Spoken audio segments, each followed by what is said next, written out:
পৃথিবী এক ভয়ঙ্কর দিকে যাচ্ছে, বিশেষ করে মধ্যপ্রাচ্য। একটা বড় ভূমিকম্প হতে যাচ্ছে মধ্যপ্রাচ্যে।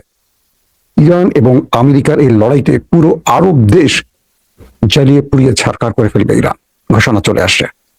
এবং মধ্যপ্রাচ্য থেকে, ইসরায়েল থেকে সকল আমেরিকানদের দ্রুত সরে যেতে নির্দেশ দেওয়া হয়েছে। এবং যারা আরবে আছেন, যারা সরতে পারবেন না, দ্রুত বাংকারে চলে যেতে বলা হয়েছে, শেল্টারে চলে যেতে বলা হয়েছে।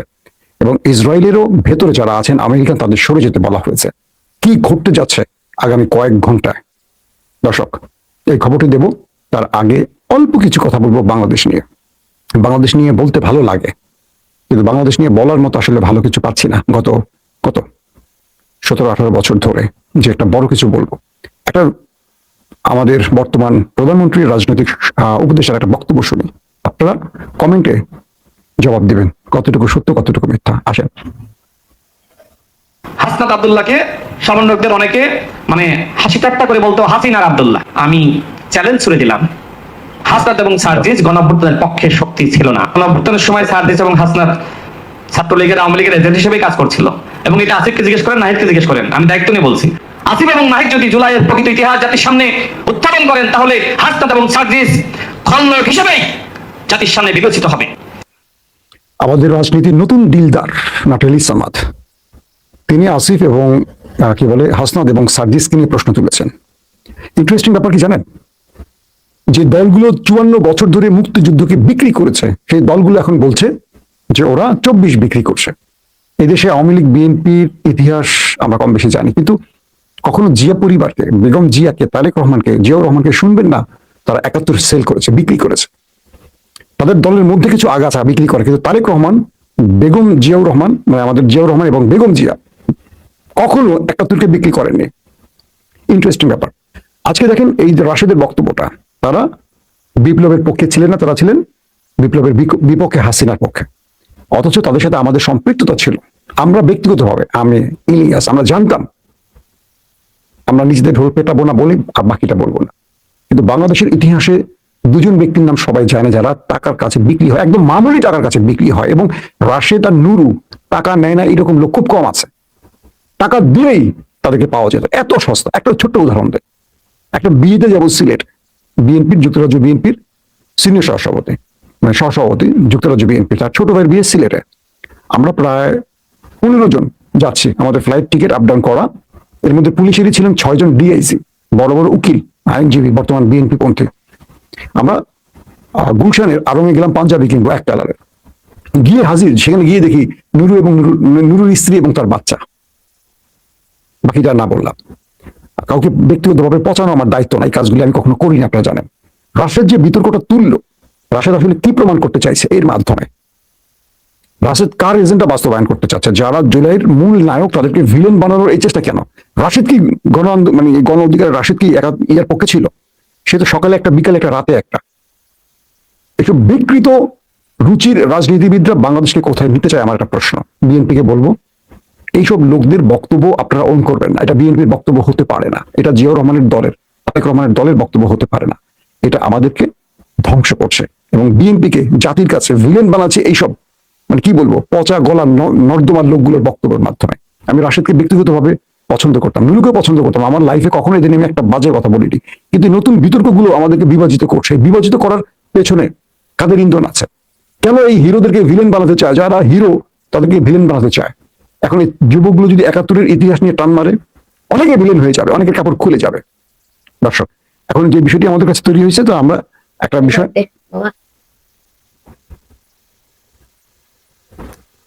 আবার প্রেমে আসো। আমার ছেলে আমাকে লাইভের মধ্যে চলে আসলে হ্যাপি বার্থডে দেওয়ার জন্য, আজকে আমার জন্মদিন, তাই হঠাৎ করে সে আমার স্টুডিওতে অনেকক্ষণ দাঁড়িয়ে আছে। আমাকে দেখতে পাচ্ছে না, এই যে এটা হলো আমার ছেলে মুয়াজ্জল সাবিত প্রিয়, ক্লাস 5-এ পড়ে। সে আমার জন্য একটা গিফট নিয়ে আসছে, বাবাকে জন্মদিনের গিফট দিবে, সে লাইভের মধ্যে চলে আসছে। এটার মধ্যে কি আছে বাবা?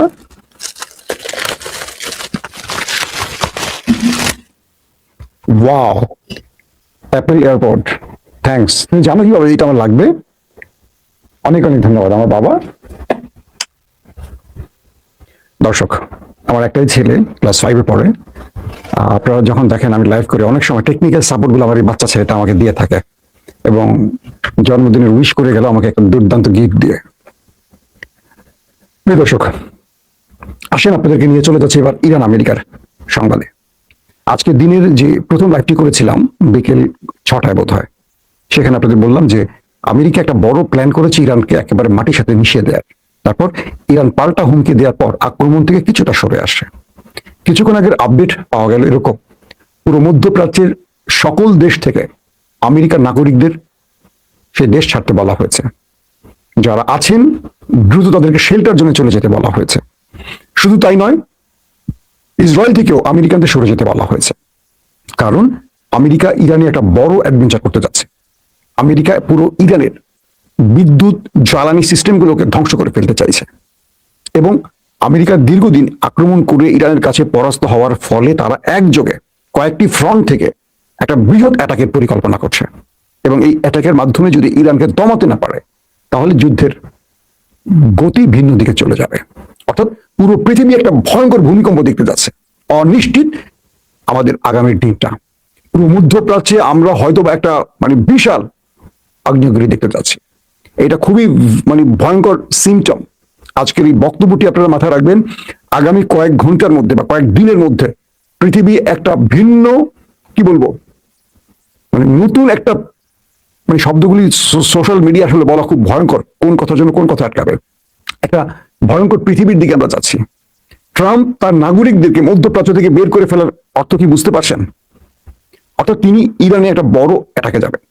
ইসরায়েল থেকে সরতে বলা হলো কেন? কারণ ইরান ইসরায়েল এবং আমেরিকার সম্মিলিত ইরানে অ্যাটাক করবে এবং সর্বশক্তি দিয়ে তারা অ্যাটাকটা করবে। ধরেন তাদের যত যুদ্ধ বিমান আছে সবগুলোকে একসাথে ব্যবহার করবে ইরানের প্রত্যেকটা স্ট্রাকচার ধ্বংস করার জন্য, স্থাপনা ধ্বংস করার জন্য। গুরুত্বপূর্ণ বিদ্যুৎ ব্যবস্থা যেন পুরো ইরান অন্ধকার হয়ে যায়, পুরো জ্বালানি সিস্টেম বন্ধ হয়ে যায়, পানি শোধনাগার বন্ধ হয়ে যায়। ইরানের মানুষকে আয়ামে জাহিলিয়াতে ফেরত পাঠাতে চায় এবং ইরান পাল্টা জবাব দিবে এটা জেনেই আমেরিকা, ইসরায়েল এবং আরব থেকে তাদের জনগণকে সরে যেতে বলছে। কতটা স্বার্থপর চিন্তা করছেন? আরবের যে লক্ষ লক্ষ কোটি কোটি মানুষ আছে তাদেরকে বিপদে ফেলে আমেরিকানদের চলে যেতে বলেছে। আর এই আরবরা এতদিন দুধ কলা দিয়ে এদেরকে পুষছে। কত বেকুব জাতি এই জুব্বা জাতি। এই জুব্বা বাংলাদেশের জুব্বাকে বলছি না, আরবের জুব্বার কথা বলছি। এর চেয়ে বেকুব কেউ হতে পারে? আরব তার পেট্রো ডলার দিয়ে এদেরকে পুষছে। ট্রিলিয়ন ট্রিলিয়ন ডলার গত 1-1.5 বছর আগে ট্রাম্পকে কাতার, সৌদি আরব, আরব আমিরাত কয়েক ট্রিলিয়ন ডলার দিয়েছে জানেন? ট্রিলিয়ন ডলার বুঝছেন?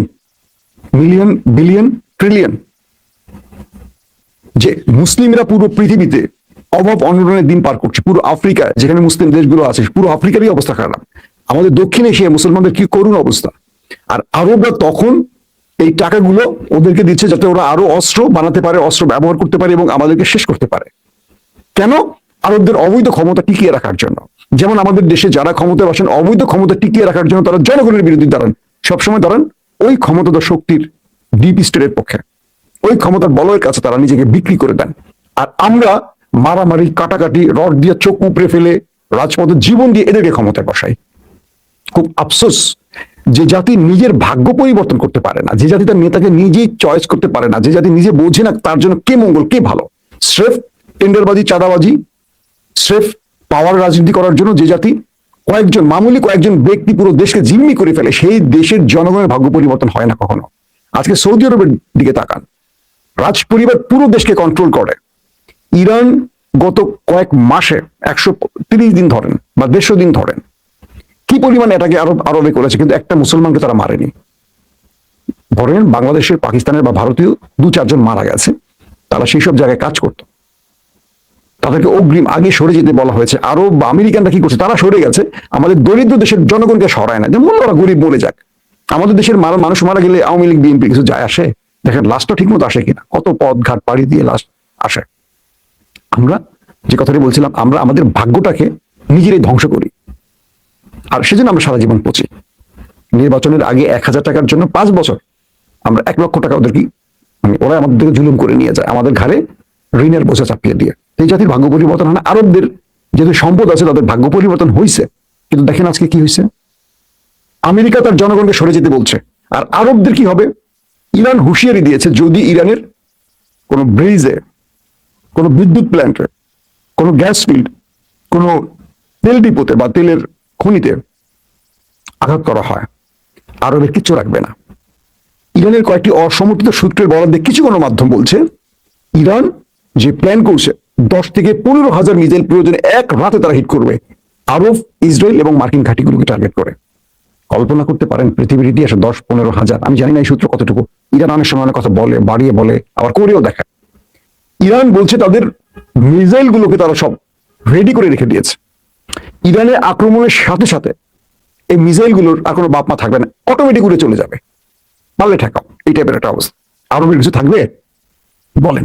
আরবের যদি এই তেল কূপগুলো আগুন চলে যায়, আরব তো কদিন পরে ভিক্ষা করে খাবে। এই তেল ছাড়া ওদের কি আছে বলেন? আমাদের যেমন একটা বিচি মাটিতে ফুটলে, বিচি ফুটা লাগে না, একটা বিচি মাটিতে ফেলে একটা গাছ হয়, পুরো মরুভূমি, পানি নেই, সমুদ্রের লবণাক্ত পানিকে শোধন করে তারা পান করে। আমরা তো মাটির নিচে একটা পাইপ ঢুকাই দিলে পানি বেরোতে কলকল করে। এক তেলের উপরে, গ্যাসের উপরে ওরা টিকে আছে, আর পৃথিবীতে ওরা এখন রাজ করছে অর্থনৈতিক ভাবে, কিন্তু মেরুদণ্ডহীন একটা জাতি ওরা। এখন কি তৈরি হচ্ছে? ইরান গুরুত্বপূর্ণ কয়েকটি সিদ্ধান্ত তারা জানিয়েছে। তারা বলছে যদি ইরান আক্রান্ত হয় তাহলে আরবের কিছু রাখবে না, ইভেন ইসরায়েলকে তারা রাখবে না, এবং তাদের সমস্ত ভয়ঙ্কর মিসাইল গুলো তারা ব্যবহার করবে। পাশাপাশি তারা বলছে আগামী 2 বছর, মানে ইরানের গুরুত্বপূর্ণ একজন ব্যক্তি, তিনি মেবি ভাইস প্রেসিডেন্ট, তিনি বলছেন যে তার বক্তব্যটা হলো আগামী 2 বছরে সবচেয়ে খারাপ পরিস্থিতির জন্য ইরান প্রস্তুত। ভাইস প্রেসিডেন্ট আরএফ তার নাম। তিনি বলছেন কি ইরানের যে আগামী 2 বছর সবচেয়ে ভয়ঙ্কর খারাপ পরিস্থিতির জন্য তারা প্রস্তুত আছে। ইরানকে হারাতে পারবে না আমেরিকাকে, লিখে রাখেন কাগজে। এই জাতি হারবে না, এই জাতি মরে যাবে, শহীদ হবে, হারবে না। হারে কারা? যারা ভীতু। তিনি বলছেন সমস্ত চাপ এবং যুদ্ধ পরিস্থিতি সত্ত্বেও কোন পণ্যের ঘাটতি ছাড়াই দেশটি পরিচালিত হচ্ছে, কোন পণ্যের ঘাটতি না ইরানে। তিনি আরো বলেন প্রেসিডেন্ট পেজেশকিয়ান প্রশাসনের সঙ্গে জনগণ এবং বাজারের সহযোগিতার মাধ্যমে এই অর্জনগুলো সম্ভব হয়েছে, এবং যুদ্ধ পরিস্থিতি মোকাবেলার জন্য এর চেয়ে ভয়াবহ পরিস্থিতি যদি আগামীতে আসে সেটা তারা মোকাবেলার জন্য প্রস্তুত। এবং তিনি বলছেন আবার অন্যদিকে খাতাম আল আম্বিয়ার যিনি প্রধান, তিনি কি বলছেন, যদি আমেরিকা কোন দেশের ঘাঁটি ব্যবহার করে আক্রমণ করে বা আমেরিকাকে কেউ সহযোগিতা করে, সেই দেশের কোনো মাটি রাখবে না, সব পুড়ে ফেলবে। মানে ইরানের হুঁশিয়ারিটা সরাসরি। মেজর জেনারেল আলী আব্দুল্লাহিল তিনি বলছেন যুক্তরাষ্ট্র ক্রমবর্ধমান ভাবে বা গতিতে যেভাবে আঞ্চলিক উত্তেজনা বৃদ্ধি করছে, এই আগুনে শুধু ইরান নয়, পুরো আরব পুরো ছারকার হয়ে যাবে, এবং আরব মানে আমেরিকাকে যারা সহযোগিতা করবে তাদেরকে অবশিষ্ট রাখবে না ইরান। এখন কোথায় যাচ্ছে পৃথিবী?